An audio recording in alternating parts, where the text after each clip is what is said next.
Comentários à Medida Provisória da Liberdade Econômica, MP 881/2019.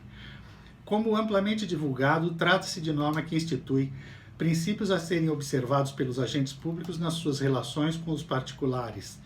Tais princípios complementam e explicitam aqueles previstos na Constituição Federal, artigo 1º. A República tem como fundamento os valores sociais do trabalho e livre iniciativa. Artigo 170, parágrafo único. É assegurado a todos o livre exercício de qualquer atividade econômica, independentemente de autorização de órgãos públicos, salvo nos casos previstos em lei. Artigo 174. O Estado, como agente normativo e regulador da atividade econômica, deve fiscalizar, incentivar e planejar. Isto está contemplado na MP 881 em seu artigo 1º, caput. Embora desnecessário dizer, mas com o objetivo de tornar claro, os princípios referidos deverão ser observados e aplicados na interpretação do direito civil, direito empresarial, direito econômico, urbanístico e do trabalho, inclusive nas regras disciplinadoras de profissões, juntas comerciais, produção, relações de consumo e meio ambiente. Isto está previsto no artigo 1º, parágrafo 1º da MP 881. Na verdade, será ela aplicado no que mais couber, já que o direito não é compartimentado.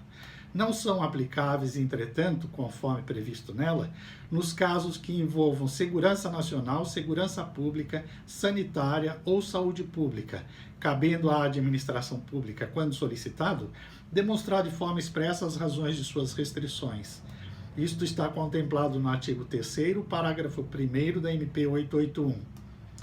As regras previstas em seus artigos 1º, que trata de princípios, 2º e 3º da liberdade econômica e 4º, garantias à livre iniciativa, não se aplicam ao direito tributário e financeiro, exceto quanto à desobrigatoriedade de guarda de documentos em papel, que poderão ser substituídos por microfilme ou meio digital.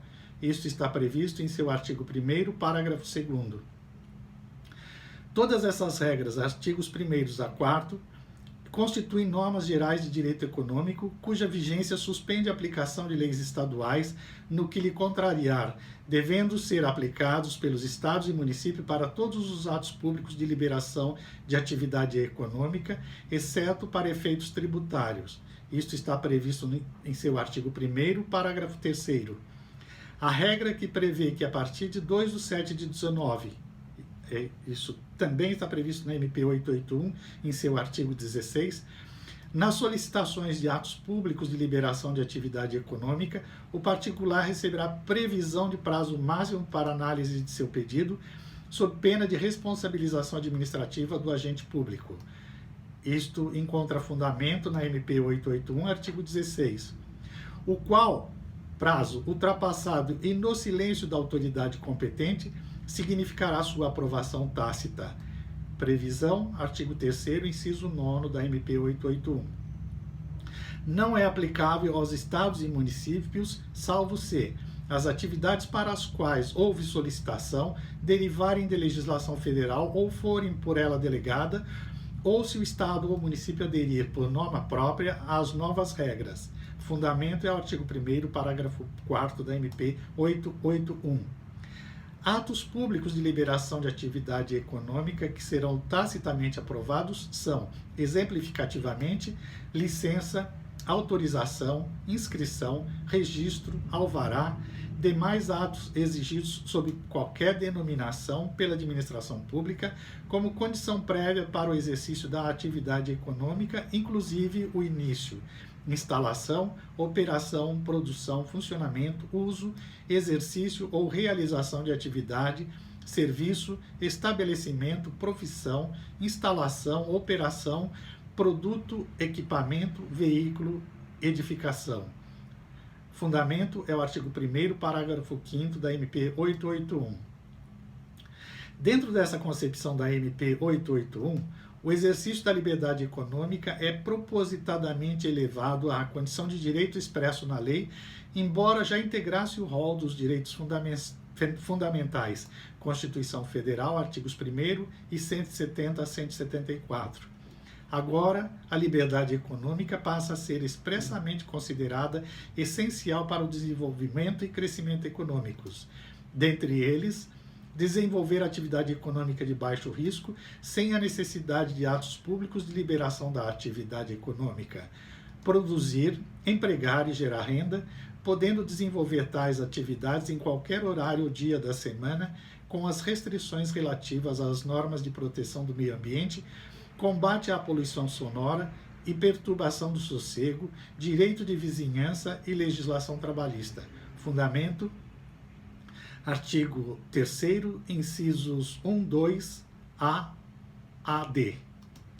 As atividades econômicas de baixo risco serão assim classificadas por ato do Executivo Federal, a cuja classificação se subordinarão estados e municípios, enquanto não legislarem sobre isso. O fundamento está no artigo 3º, parágrafo 2º, inciso 1 da MP 881. E enquanto o Executivo Federal não promover tal classificação, valem as regras previstas em resoluções do Comitê para a Gestão da Rede Nacional para a Simplificação do Registro e da Legalização de Empresas e Negócios, sigla CG-SIM, número 51, de 11 de 6 de 2019, já em vigor, e isso encontra fundamento no artigo 3º, parágrafo 2º, inciso 2 da MP 881. Compreende-se aí a liberdade para definir preços, exceto nos casos de mercados regulados, casos de tarifas e preços públicos, planos de saúde, transporte público, etc. Fundamento é o artigo 3º, inciso 3 da MP 881. A liberdade de definir preços não é aplicável nos casos em que o preço dos serviços ou produtos seja utilizado com a finalidade de reduzir o valor do tributo, postergar sua arrecadação ou remeter lucros artificiais ao exterior na forma de custos. Também não é válido contra a Lei de Defesa da Concorrência, Direito do Consumidor e demais situações protegidas por lei. Fundamento MP 881, artigo 3º, parágrafo 4º, inciso 1 e 2.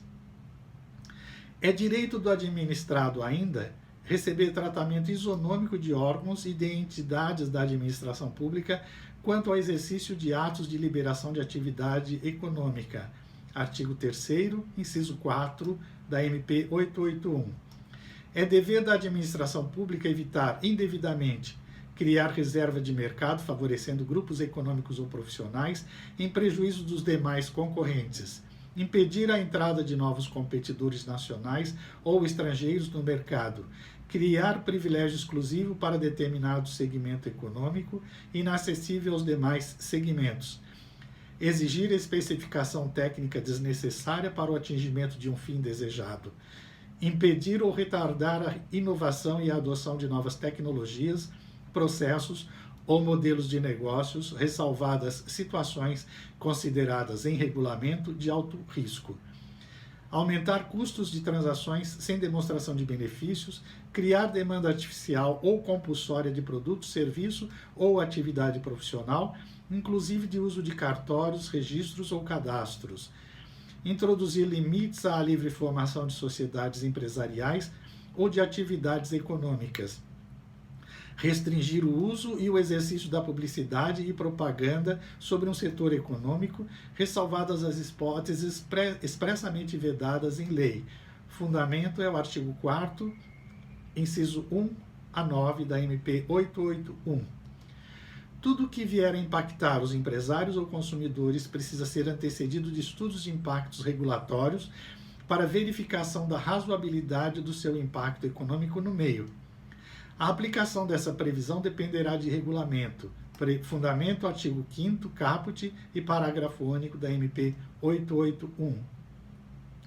A MP 881 revoga a Lei Delegada 4 de 1962, que dispunha sobre a intervenção do domínio econômico para assegurar livre distribuição de produtos necessários ao consumo do povo, bem como revoga a Lei 11.887 de 2008, que criou o Fundo Soberano Brasil, e facilita o acesso de pequenas empresas ao mercado de capitais, tornando desnecessário às pequenas, notadamente startups, buscar financiamento no exterior através de ofertas iniciais de ação.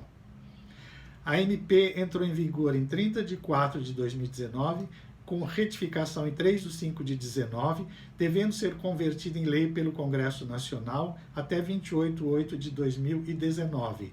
Nota: a MP 881 está em linha com a Lei 13.726 de 2018, pouco conhecida e difundida, apesar de vigir desde 9 de outubro de 2018, e aplicável à União, Estados e municípios, cartórios, judiciários, etc., que determinou que na relação dos órgãos e entidades dos poderes da União, Estados e municípios com os cidadãos, é dispensada a exigência de reconhecimento de firmas, devendo o agente administrativo lavrar a autenticidade no próprio documento, mediante confronto da assinatura com aquela constante do documento de identificação.